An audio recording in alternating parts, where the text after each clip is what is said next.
All right, folks, what we're now going to do is take a look at auditing risk. And remember, auditing risk has a very simple formula, which we're going to study. The risk of material misstatement times the detection risk. Let's make sure we understand this because this is a surefire couple of points on your exam. When you take a look at the formula here, you can see your audit risk, which is the risk in this particular case. Audit risk is the risk that the auditor may unknowingly fail to appropriately modify the opinion on the financials that are materially misstated.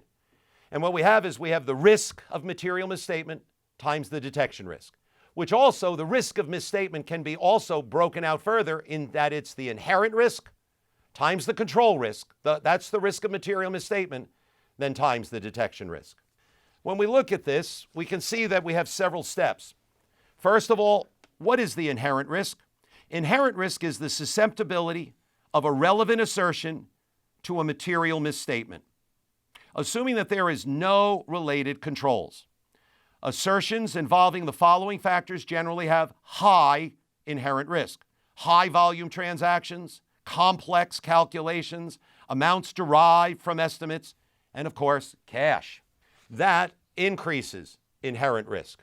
Our next item is what we'll call step 3, assessing control risk. Control risk is the risk that a material misstatement that could occur in a relevant assertion will not be prevented or detected on a timely basis by the entity. An auditor assesses control risk high if there are no effective controls relative to the assertion, the implemented controls are not operating effectively, or it would not be effective to test the operating controls. Our next item says detection risk. Detection risk is the risk that the auditor will not detect the material misstatement.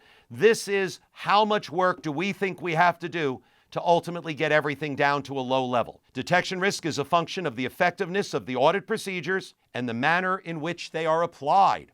Now, we often say the risk of material misstatement. If it's high, then detection risk should be low.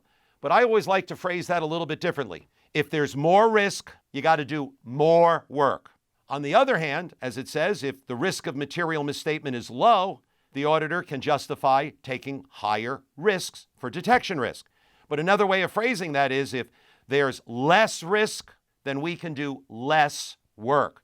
I think that's another very easy way to understand this. And with that, you're now ready to try an exercise.